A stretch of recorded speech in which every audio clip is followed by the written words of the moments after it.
Le baptême d'eau. Introduction. Je rends grâce à Dieu pour ce privilège, qu'il m'accorde de traiter ce sujet important qu'est le baptême d'eau. Un sujet qui au fil des temps perd de sa substance. La précision baptême d'eau est très importante du fait que la Bible nous parle de plus d'un baptême. Nous constatons qu'Hébreux 6, 2 nous parle de la doctrine des baptêmes. D'autres passages tels que Matthieu 3, 11 mentionnent le baptême du Saint-Esprit et de feu. Dans le cadre de cette étude, nous nous limiterons au baptême d'eau.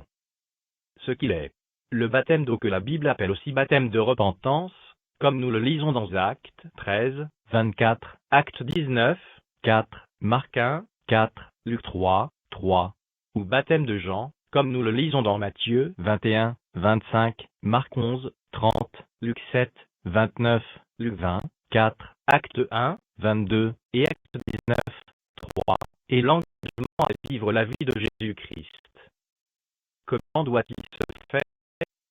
Nous n'avons pas tellement besoin de recourir au dictionnaire, ou à la recherche de l'origine des mots, pour comprendre ce qu'est le baptême d'eau, et comment il doit se faire.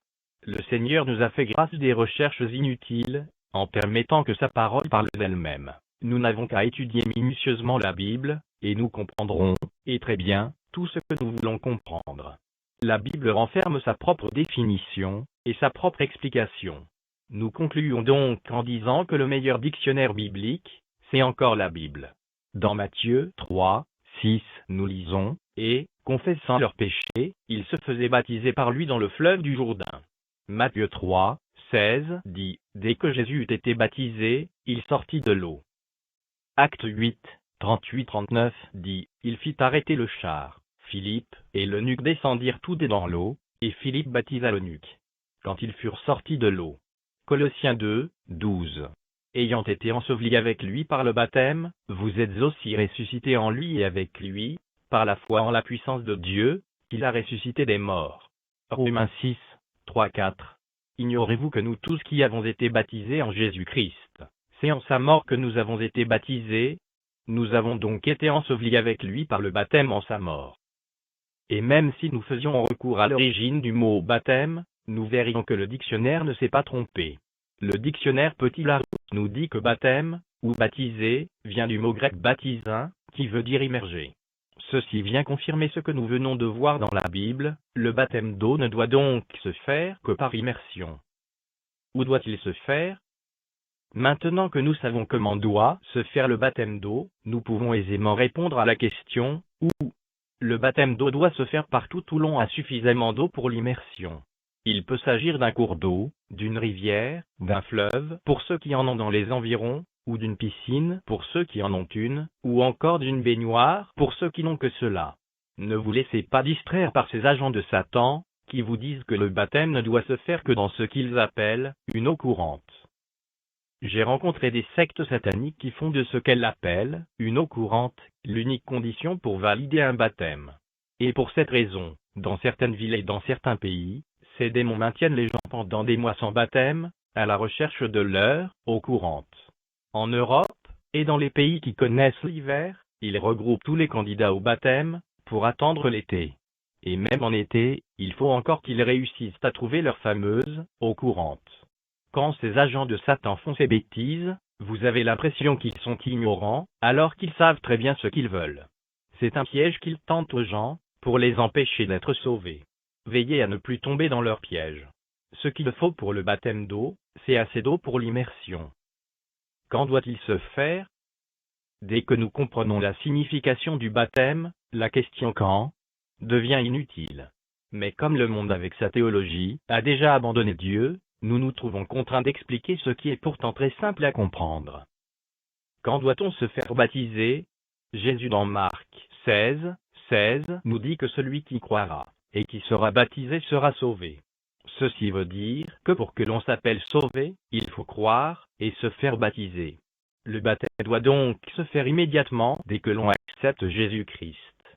Jean 1, 12 nous rappelle que nous sommes tous des créatures de Dieu, mais pas tous des enfants de Dieu, et que chacun peut choisir de devenir enfant de Dieu, en recevant Jésus-Christ, et en croyant en son nom.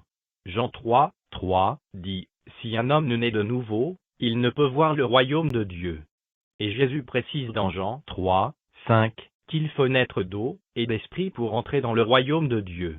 Et si nous devons naître d'eau et d'esprit pour entrer dans le royaume de Dieu, ceci devrait être la première des choses à faire. Matthieu 3, 6, dit que les gens venaient, confessaient leurs péchés, et se faisaient baptiser dans le fleuve du Jourdain, sans délai, sans école de baptême, sans formation pour le baptême. Acte 2, 37-41.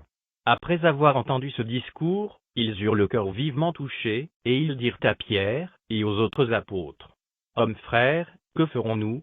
Pierre leur dit: Repentez-vous, et que chacun de vous soit baptisé au nom de Jésus-Christ, pour le pardon de vos péchés, et vous recevrez le don du Saint-Esprit.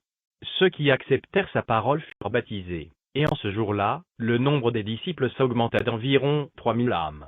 La parole de Dieu nous dit bien, en ce jour-là, et non un jour après, ni 3 mois après des cours de baptême, ni même 6 mois après une formation quelconque. Acte 8, 12. Mais, quand ils eurent cru à Philippe, qui leur annonçait la bonne nouvelle du royaume de Dieu, et du nom de Jésus-Christ, hommes et femmes se firent baptiser. Acte 8, 26-39. Alors Philippe, ouvrant la bouche, et commençant par ce passage, lui annonça la bonne nouvelle de Jésus. Comme ils continuaient leur chemin, ils rencontrèrent de l'eau. Et l'eunuque dit: Voici de l'eau. Qu'est-ce qui empêche que je sois baptisé? Philippe dit: Si tu crois de tout ton cœur, cela est possible. L'eunuque répondit: Je crois que Jésus-Christ est le Fils de Dieu. Il fit arrêter le char. Philippe et l'eunuque descendirent tous deux dans l'eau, et Philippe baptisa l'eunuque. Quand ils furent sortis de l'eau, l'Esprit du Seigneur enleva Philippe, et l'eunuque ne le vit plus. Tandis que, joyeux, il poursuivait sa route. Philippe aurait pu demander à l'eunuque éthiopien d'aller, et de revenir 2 semaines après, comme quelques prédicateurs ignorants le font aujourd'hui. Il aurait pu avoir peur de ce grand ministre de Candace, comme le font quelques prédicateurs corrompus aujourd'hui.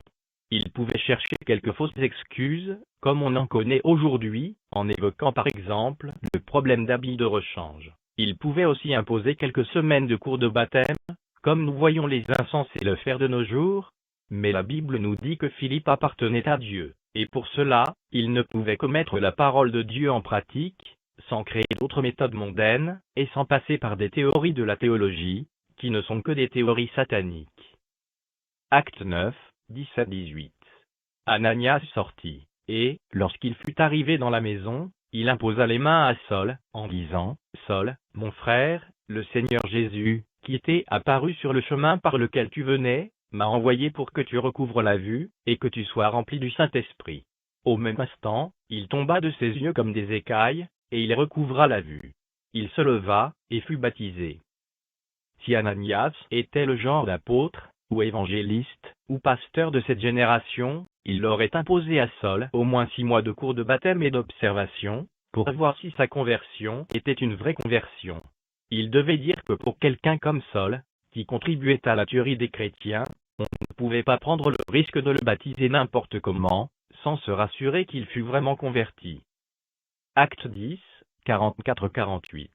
Alors Pierre dit: Peut-on refuser l'eau du baptême à ceux qui ont reçu le Saint-Esprit aussi bien que nous? Et il ordonna qu'ils fussent baptisés au nom du Seigneur. Acte 16, 14-15. L'une d'elles, nommée Lydie, marchande de pourpre, de la ville de Thyatire, était une femme craignant Dieu, et elle écoutait. Le Seigneur lui ouvrit le cœur, pour qu'elle fût attentive à ce que disait Paul, lorsqu'elle eut été baptisée, avec sa famille. Acte 16, 25-33. Vers le milieu de la nuit, Paul et Silas priaient et chantaient les louanges de Dieu, et les prisonniers les entendaient. Et ils lui annoncèrent la parole du Seigneur, ainsi qu'à tous ceux qui étaient dans sa maison.